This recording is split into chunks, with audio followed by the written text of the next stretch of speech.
ఆ శతాధిపతి నమ్ముకున్నాడు.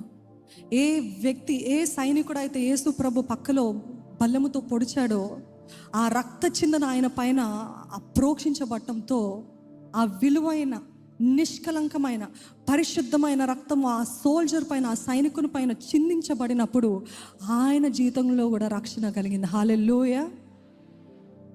ఆ నిష్కలంకమైన రక్తం అయిన తర్వాత, చిందించబడిన తర్వాత యేసు ప్రభు ఈరోజు మనతోటి ఏమంటున్నాడంటే, మనమందరము క్రీస్తు నీతి అయి ఉన్నాము. హల్లెలూయా. If you believe that, can you all say హల్లెలూయా?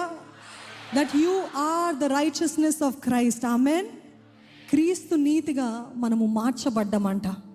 మన క్రియలు బట్టి కాదు, మనం చేసిన కార్యాలు బట్టి కాదు, ఆయన చేసిన కార్యాలు బట్టి మనము క్రీస్తు నీతి అయి ఉన్నాము. ఈరోజు 3 ప్రశ్నలు మనం అడగాల్సింది, మనల్ని మనం అడుగుకోవాల్సిన ప్రశ్నలు ఏంటిదంటే, do you really understand the price that was paid for you? Do you?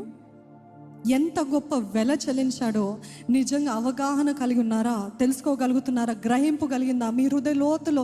Can you say, this God has done for me? నా కొరకు, నా పాపం కొరకు. Remember the price that he has paid for you. రెండవది, do you understand the privilege that you have being